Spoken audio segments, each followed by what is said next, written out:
You're listening to the Skylight Books podcast. We're an independent, general interest bookstore putting great reads in the hands of people in the Los Feliz neighborhood of Los Angeles.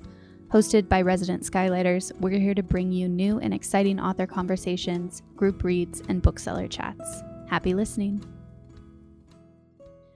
Hello, lovely listeners, and welcome back to the Skylight Books podcast. I'm your host, Natalie, and today we are so excited to welcome Sasha taqว์šəblu LaPointe to talk about Red Paint, the ancestral autobiography of a Coast Salish punk. Sasha taqว์šəblu LaPointe is a Coast Salish author from the Namesake and Upper Skagit Indian tribes. She received a double MFA in creative nonfiction and poetry from the Institute of American Indian Arts, and she lives in Tacoma, Washington. Thanks so much for being here, Sasha. Thanks for having me.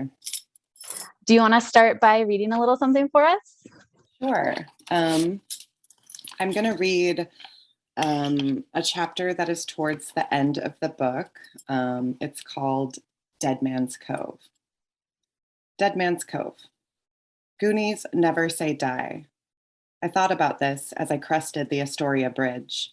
A thick gray fog enveloped my car, the seafoam green metal of the bridge appearing and disappearing. As I came down the other side, Astoria came into view. Goonies never say die. But Goonies never had to say colonization or relocation or smallpox. I crossed the large mouth of the Columbia River, the place where the river met the sea. I was on my own treasure hunt, but I wasn't looking for gold. I was looking for answers. My room at the Riverwalk Inn was small and cozy against the dark afternoon. A drizzle slid down the windows as I read family histories and letters wrapped in my grandmother's wool shawl. I burned cedar. I burned sage.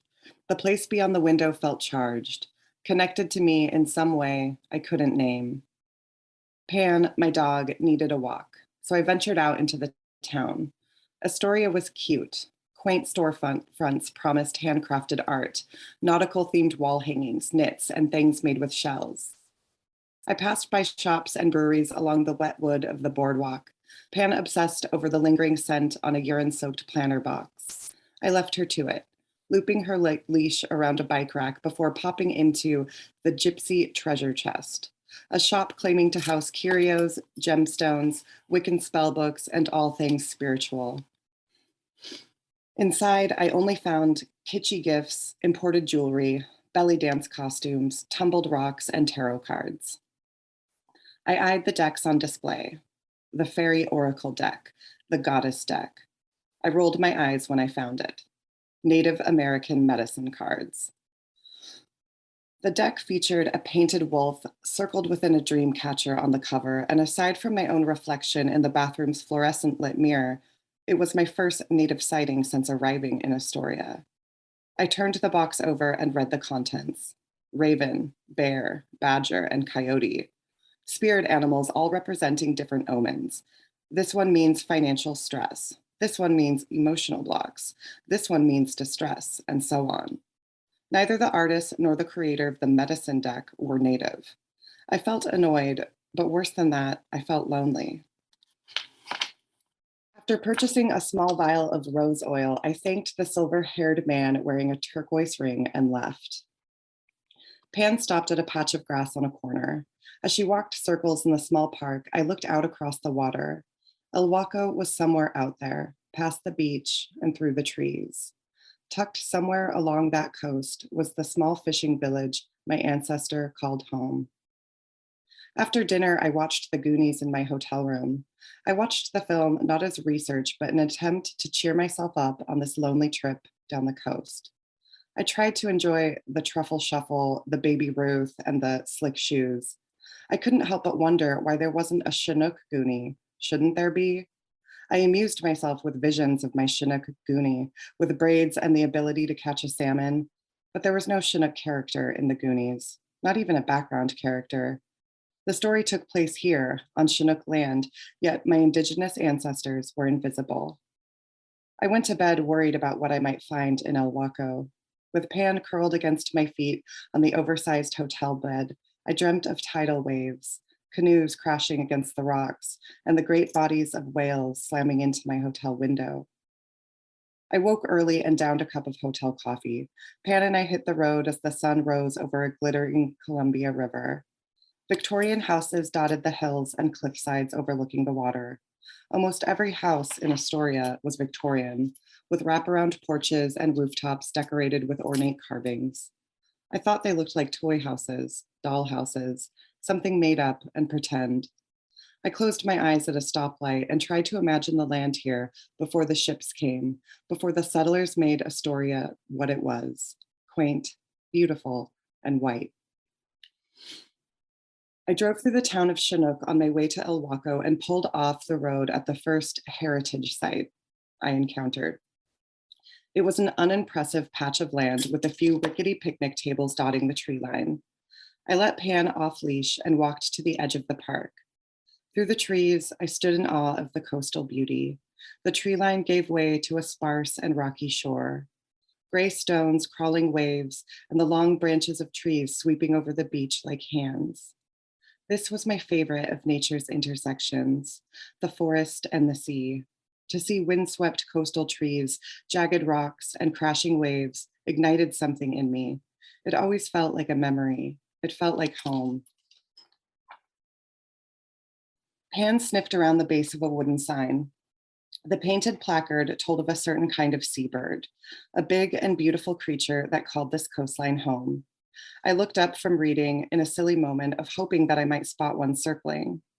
Returning to the text, I read on to discover that this particular shore was where Captain Whoever first spotted these massive birds from his ship off coast. The rocky shoreline was treacherous, but the placard honored the seamen for their bravery, for maneuvering their boats carefully to shore. This site was noted for being a favored hunting ground for these prized birds. I watched my dog take a shit in the wet grass. I didn't pick it up. The next site I encountered was Fort Columbia on the river. A sign in the parking lot informed me that if I didn't pay for a day pass, I would receive a big fine. I parked and didn't pay.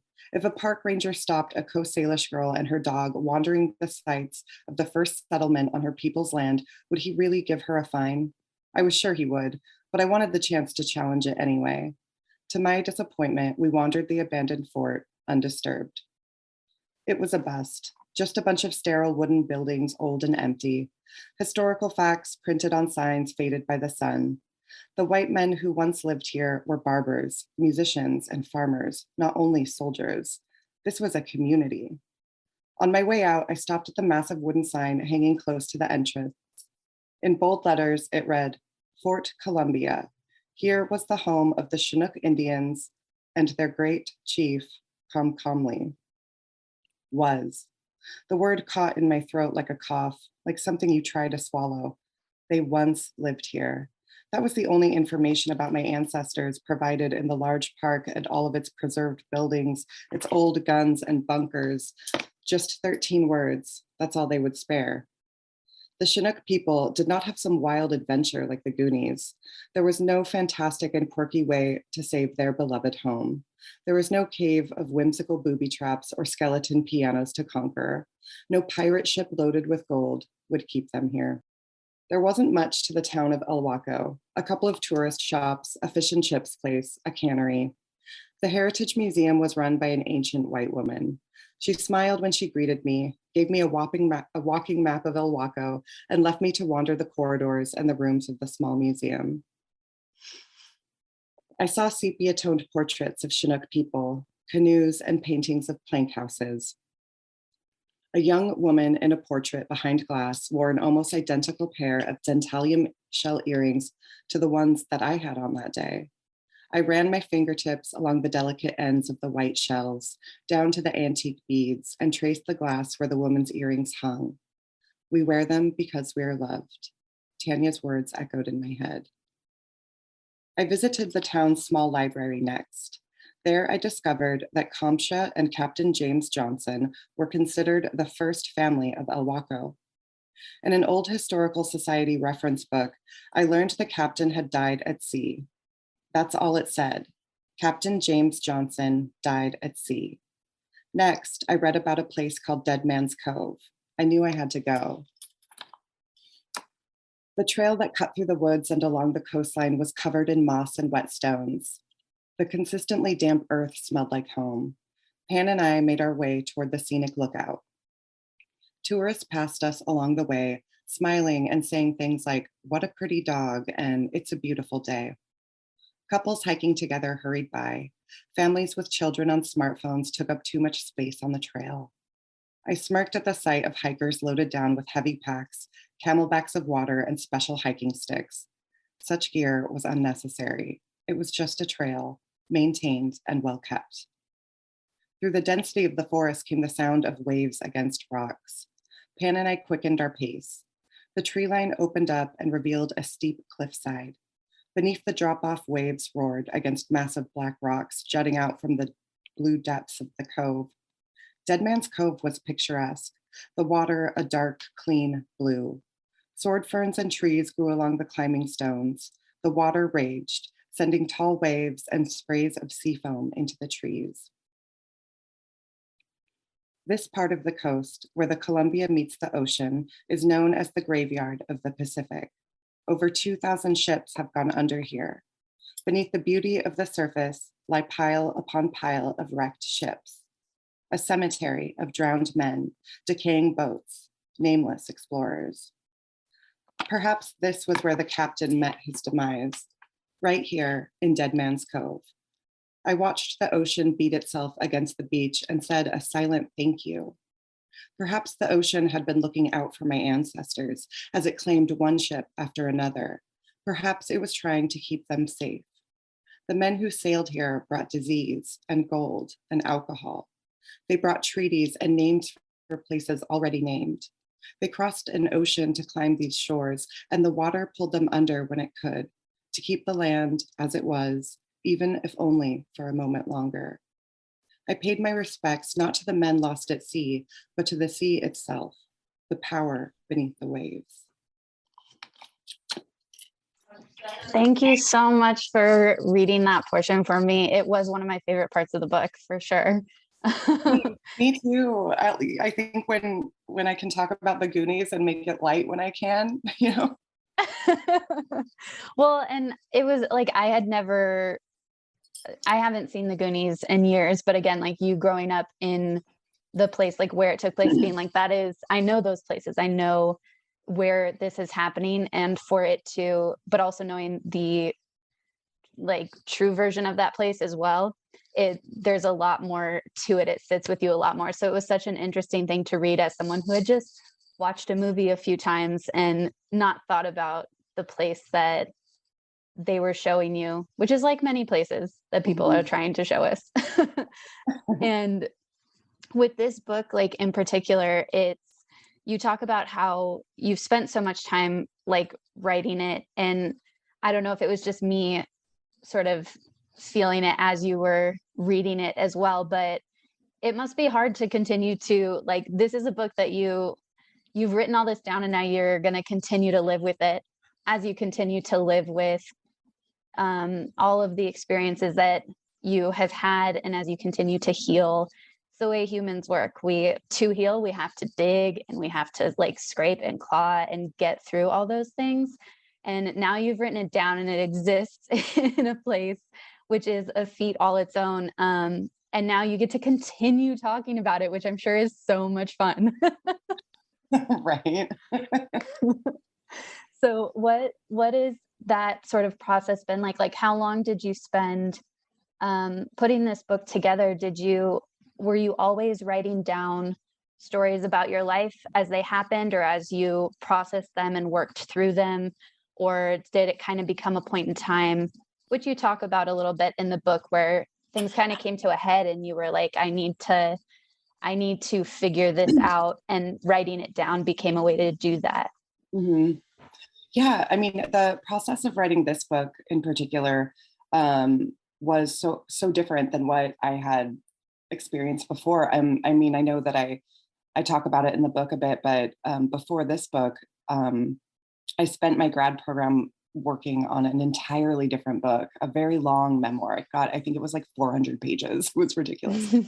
And I spent like a couple years and just a lot of like I worked on that book for so long. I think I even started it while I was still in my undergrad and then brought it into my MFA program. And it became my thesis. And by the time I left grad school, I had this like 400 and something pages memoir called Little Boats.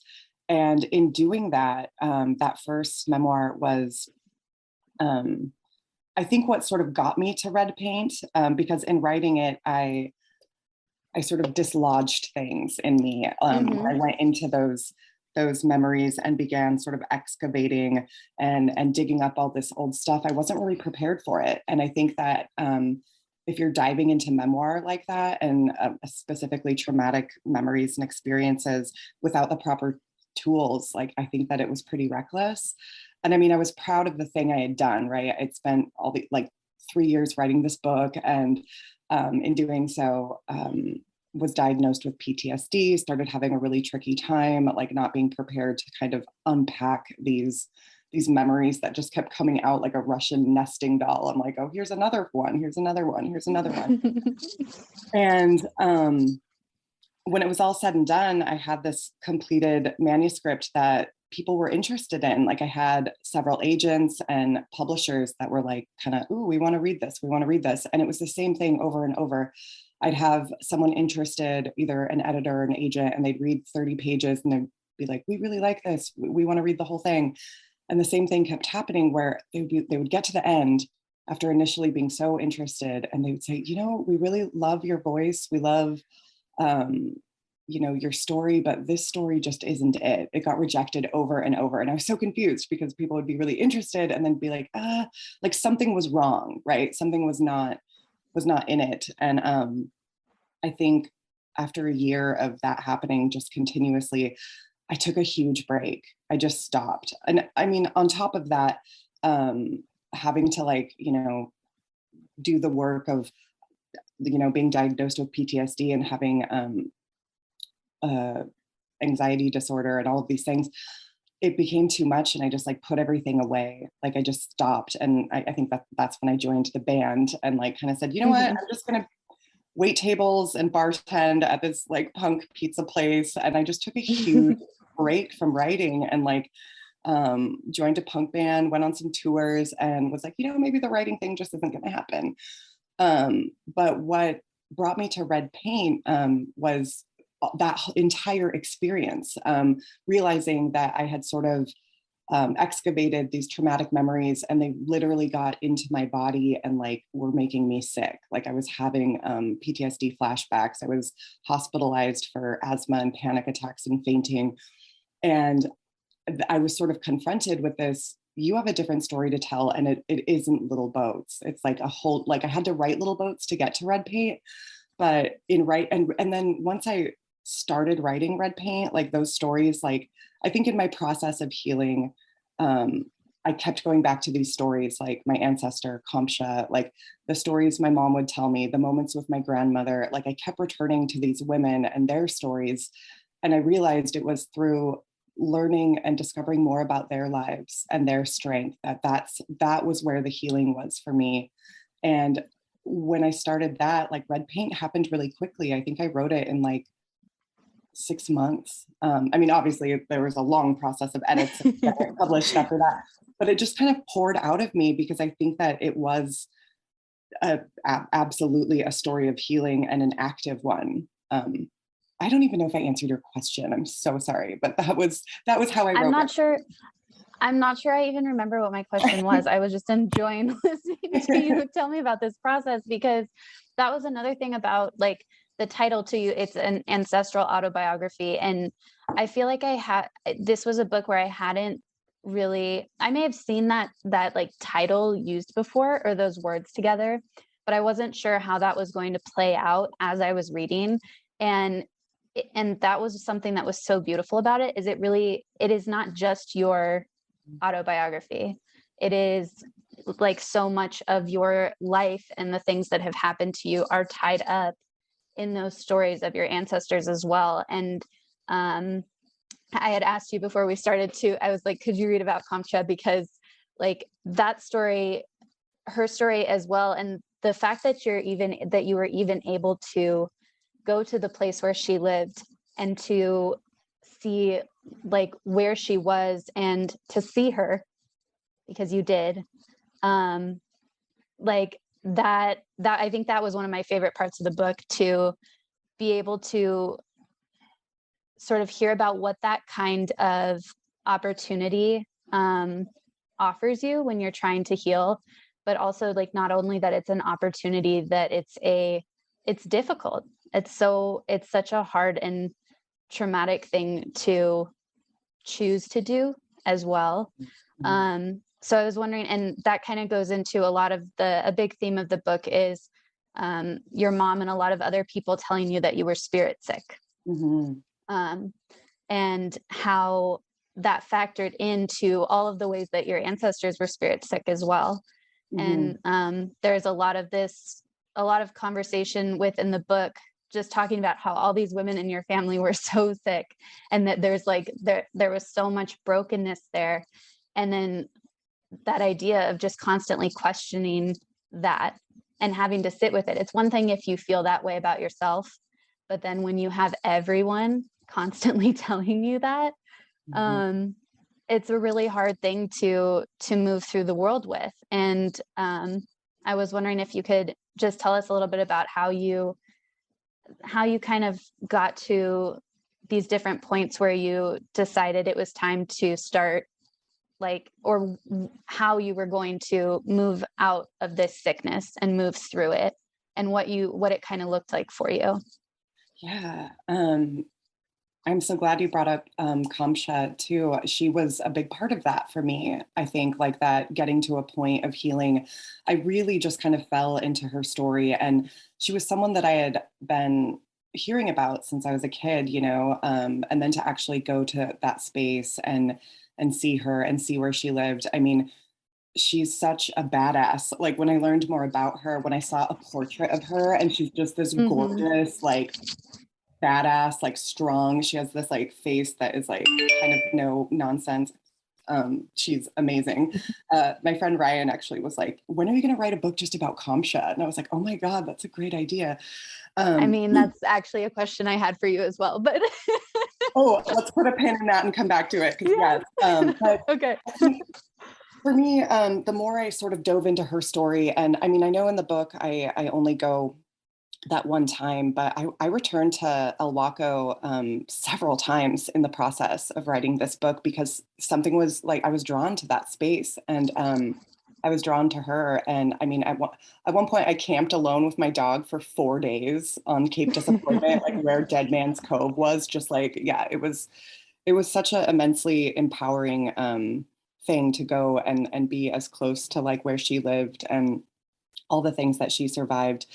And learning more and more about her, and it's aligning with like when I was fainting. Like I literally, like it was such a strange phenomenon. Like, yes, I have asthma. Yes, I had anxiety disorder and PTSD, but I was literally fainting, like just dropping. And I went to the doctor several times, and like I had to wear heart monitors for like 30 days. I had like EKGs and all kinds of tests. And they were just like, we cannot explain this. We don't know. And learning about Kamsha, and my mom was like, all of our like sort of family histories, she was only 35 when she died. And it was for unknown causes, like medical, like she died on land, not, I think in the book I mentioned that some bit of historical information just assumed that she died with her husband. Yeah. And my mom was like, oh, absolutely. Because when I found that bit of information, I called my mom, like kind of just in a rage, like, wait a minute, what? And my mom was like, oh, absolutely not. Like, she died, and they said it was like a mysterious causes. And I couldn't not think of that, like aligning with my own like physical experience of fainting. And I thought of her, and I thought of, it was kind of just this moment where I was like, I need to do something. I'm not okay. And I felt like, I mean, not to get woo, but I felt this moment of like my ancestors being like, yo, you're not good. You're not okay. Yeah. Like you need to make a big change. And it was painful. I think a lot of that had to do with making the decision to change my life and get out of the home that I was in and all of that. But that was a turning point for me. Whereas I think in the the previous manuscript in Little Boats, I had this neat, tidy little ending. Even my professor, who is so amazing, Melissa Phoebos, called me out on it. She was like, "What's with this ending? You have like almost a fairy tale Cinderella kind of bullshit ending where, you know, you get married and everything's healed and happy now." And she was like, "I'm calling you out on this. This is not your ending." And she was absolutely right to think that whenever there's trauma, whether it be like generational historical trauma or lived trauma, the idea that you're all better now, you're healed, put a bow on it, it's done, isn't realistic. Like for me, like healing and kind of like confronting my trauma is like something I engage in. The act of like, you know, actively healing and being better is something I engage in all the time. And when things sort of came to a head for me and I had gone to the hospital several times for fainting, that's when I just started listening. And I was like, okay, you have to make big changes, and sort of accepting that it's work. It's like, you know, sort of constant work, and not in a bad way, but like, I think accepting that was a huge, huge relief and like made a big change for me. I hope I answered that. I've had so much coffee and I feel a bit rambly. Well, I'm also you absolutely answered it, and I'm also trying to like chat in conversation, but also ask questions, because it is such a conversational like book too. There's so much. I think it's something that we see a lot of specifically with Indigenous writing is people are so unfamiliar with anything. Basically anything at all, that when we read stories about or written by Indigenous people, we expect them to be all encompassing, and that if this is the story that if this was Sasha's life, this has been every Indian's life since the beginning of time. It's such bullshit. You're absolutely right. And that was a really big reason why I loved this book so much, is because someone could pick it up and think that, but that's not, it's also very clear that it's not, because Kamcha is your ancestor. She is not everyone's ancestor. And there are people that we have been connected to throughout time that have made us who we are, and whose lives have influenced the way that our lives have played out, and connected us to like the other people that we meet and the experiences that we've had. And I loved the title of this book, and the things that made me think about in terms of the red paint were like feeling entitled to something, because like, you know, and it's anything like, oh, my parents or my grandparents did this, so I also have to do this. So it going two ways. I have to do this. Like I have to be strong enough to wear the red paint. It's my responsibility. Like I owe it to everyone that has worn it before me and the people who have danced before me. And also like, so feeling the weight of that and not knowing if you are strong enough to do it, but then also feeling like I get to do this because it's mine. And all those times that you came to your mom sort of ready for it, and she was like, you're not ready for it yet. Mm-hmm. And feeling sort of upset about that, because no matter, even if you felt like you were a mess and you knew you were a mess, you're like, doesn't matter how messy I am, like this doesn't have anything to do with me specifically. It's just like a family thing and I get to do it. And so I was wondering if you could talk a little bit about that weight and responsibility of feeling owed things, which again, I think is it's like a very common thread within the Indigenous community, being owed so many things like land, and like your culture being completely forgotten about and also buried. Mm-hmm. And just so much of that, like being something that you're owed, but also having to continue to fight for when the opportunity has been consistently taken away as well.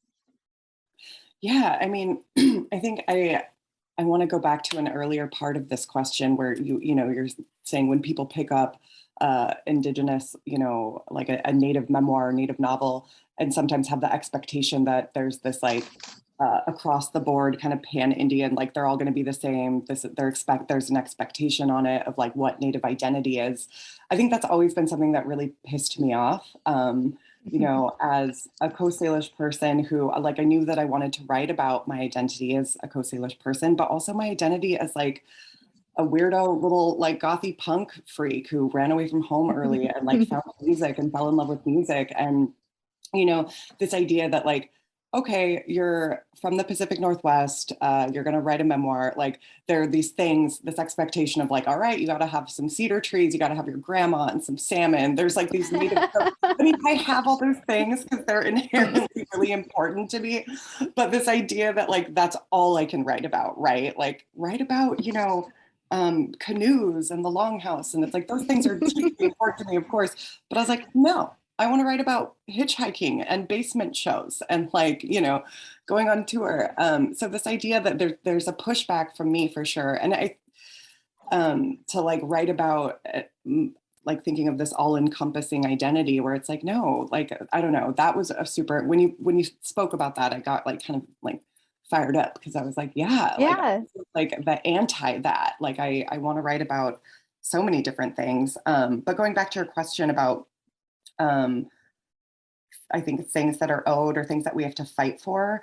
I mean, that's so heavy. And I feel, I mean, as a Native person, I feel that every day, like when I mean, that bit about walking around the Fort Columbia, like I have that kind of sort of almost aggressive, like if a park ranger would have been like, hey, like I would have been like, excuse me, like, you know, that exists in me.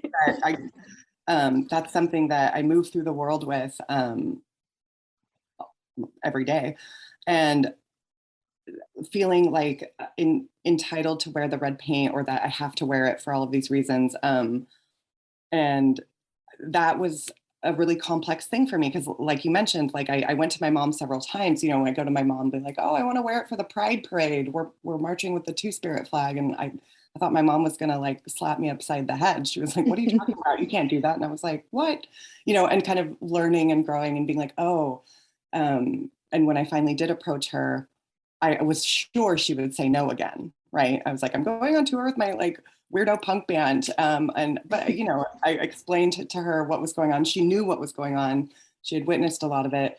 And then when she returned with the red paint and was like, I've been waiting to give this to you for so long, it was like, this is the moment like where I recognize that you are like seeking healing and like seeking to like connect with that part of your lineage in an appropriate way. And that meant a lot to me.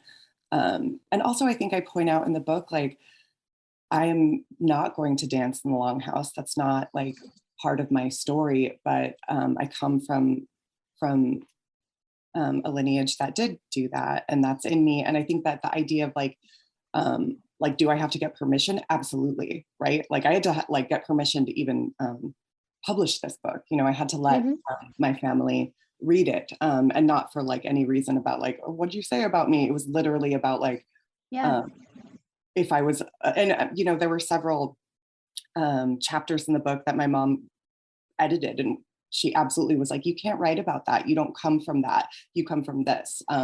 Like certain details of longhouse ceremony and stuff. She was like speaking of being entitled to something or whatever. She was like, oh, that would be considered a huge disrespect if you put that in the book. And I 100% listened to her. And, you know, it kind of drove my editor nuts, I think at times, because they were like, why can't you put this in? Or you're being really vague about this. And I was like, do you want to get my mom on the phone? Do you want to talk to her?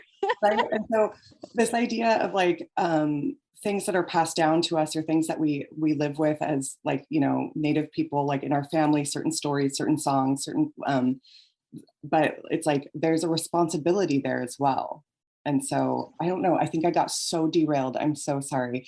As a Native person, do I feel entitled to some things? 100%, but not, not when it comes to like disrespecting or pushing boundaries within my community. But when I walk through a park and I don't want to pay, yeah. Yeah, absolutely. And then so much of this book and putting it together and the time spent on it, we've talked about, were like discoveries. So many things that you learned about yourself or you had to go searching for. Were there any discoveries that like you didn't talk about in the book, or things that kind of just came up, even if they were fun, like little tidbits of information, things you learned about yourself that you love, and practices that you've continued after starting to do them during this process, or things that you learned about your family history that weren't necessarily things needed to be in this book, but that you still carry with you now? I feel like I got this question last night at the reading, but not, I really like your spin on it though. You're like, also fun things. I'm like, yes, I want Yeah, not like, because what you learned and like what you discovered are, in the book, but like that's what we're going to have people read. So we're not going to talk about it now. Okay, right. But Spoilers. I feel like I already gave several no spoilers. Okay. But yeah, like things that like either a practice, because you had to, like you said, when people are healing, one of the biggest things is accepting that it doesn't end. It doesn't ever end. And so like so much of this part of your story is the process of healing and finding a way to more lightly walk through the world. And I'm sure that there's plenty of things that you came across, like rose quartz for one, carrying it with you. So like that is something from the book, spoilers for everyone, but other practices and things that have helped you continue to heal since this has come together. Yeah. I'm like combing through my answers to be like, no spoilers. But I'd say one that comes up for me that I still engage with, all the time. And I think that it's something really empowering for me and like fun for me, also terrifying. There's nothing quite like it.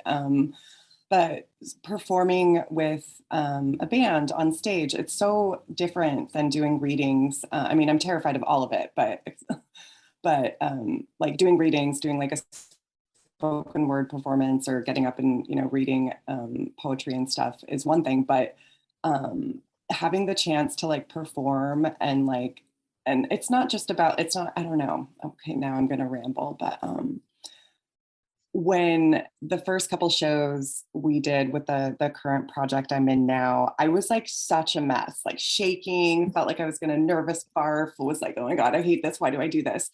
And then we'd get out there and do our thing and get weird and like, have fun and yell and sing off key and just have a great time. Afterwards, it always felt like I was like this little wrung out washcloth, like it felt good. And there was something about the combination of being both totally terrified to do it and forcing yourself to do it, and then feeling like a total badass at the end, even if you sucked, right? You were terrible.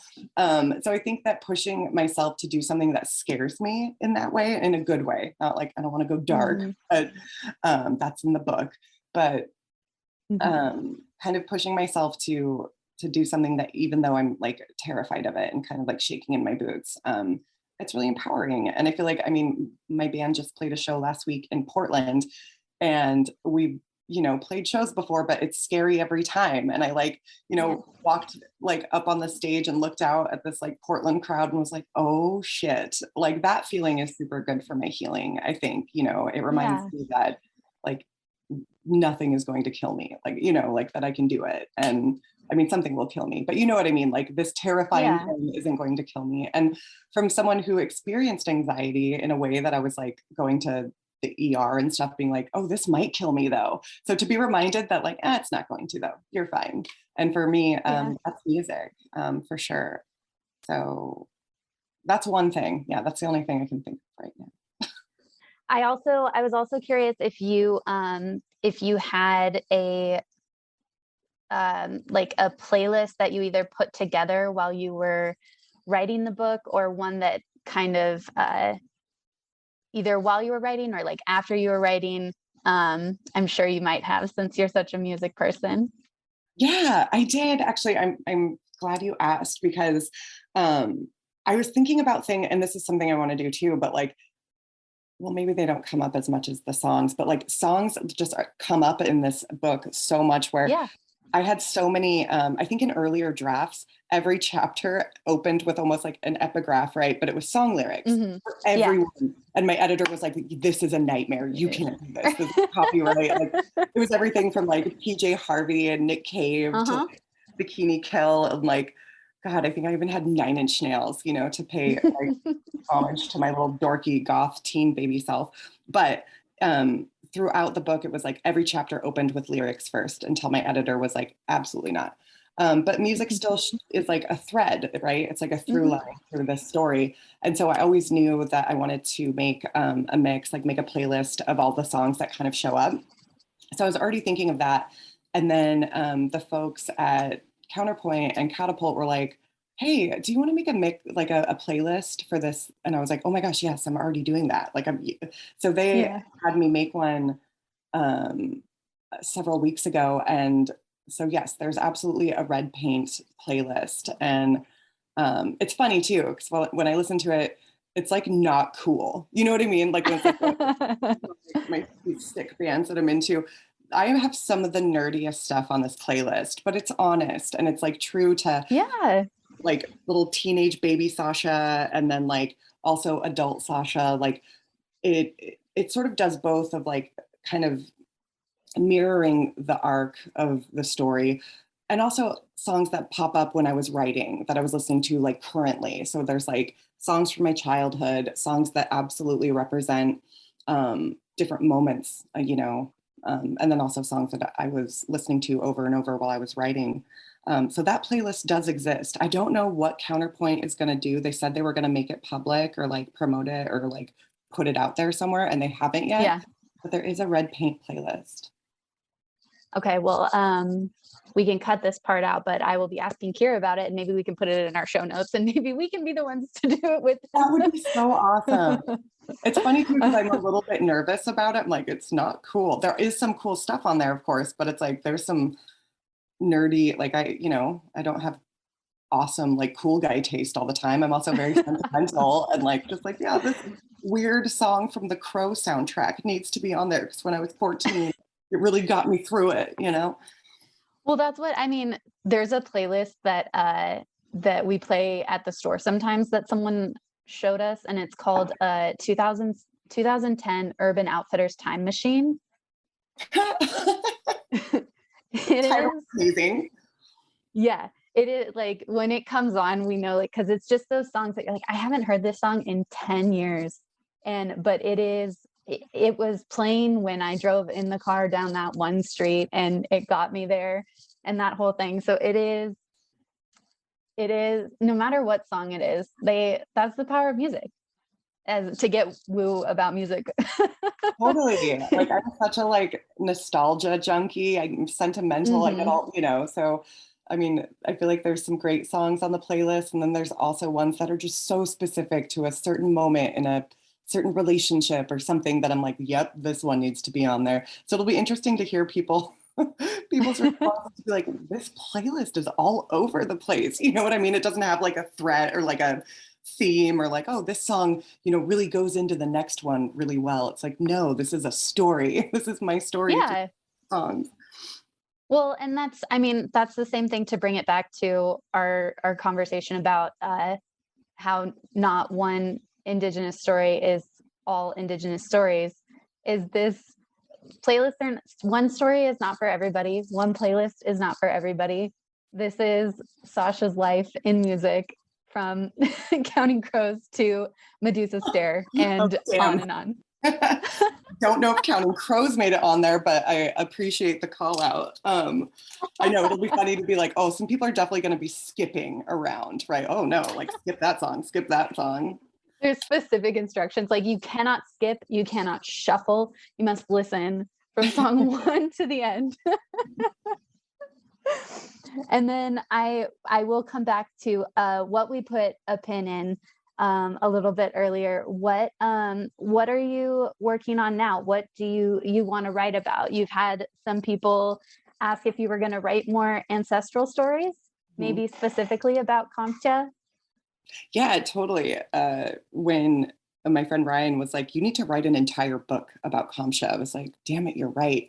But I feel like that's down the road. Like, I'm not ready for that. Like, because I want to do that woman justice. And but that's definitely something that I want to do someday. But right now I'm working on a collection of essays that I think several of them already exist in the world and are published. The Thunder Song that I think was in Vogue about my grandmother and her commissioning a symphony and sort of aligning that with the protests and the pandemic and my experiences with that. There's another one, like I have several essays that are published, and I'm working on a collection, and it's very near to being complete. It's very close. Also, Rose Quartz is a collection of poems that's coming out with Milkweed in exactly like 1 year, which I thought was really cool. They were like, we're going to publish this a year after Red Paint. And I'm like, that's awesome. So there will be a collection of poems and a collection of essays where I'm sort of just like thinking about and examining things, everything from like decolonizing my diet as a co-Salish person. I hang out with a lot of vegans. I've eaten vegan for a long time, but sort of confronting that I come from salmon people, and we literally have salmon ceremony every year. And to think about being like a little shithead vegan and telling my uncle like, no, I'm not going to eat that salmon was so wrong. So it's like essays about food, essays about like decolonizing my diet, also decolonizing like my relationships, the way that I love, intimacy, all of that stuff. Just essays about me, like, or where I'm just kind of like thinking about stuff and rambling about it, but hopefully they're good. I don't know. Well, if they are anything like Red Paint, I am sure that they will be. And I look forward to all of those things to come, and we will definitely have them for all of our listeners and readers at Skylight. And for now, though, everyone can grab their copy of Red Paint, the ancestral autobiography of a Coast Salish punk, at Skylight Books. They are on the shelf now, or you can order one online at skylightbooks.com. Again, today my guest was Sasha taqว์šəblu LaPointe, and we were so grateful to have her. Thanks for chatting with me. Thank you so much for having me. Thank you for listening to the Skylight Books podcast series. Please don't forget to visit our website at skylightbooks.com and make sure to follow us on Twitter and Instagram. Also, don't forget to subscribe to this podcast for more author talks and bookseller conversations. You can find us on Podbean, iTunes, and Spotify. Stay safe and healthy, and we hope to see you back in our store soon.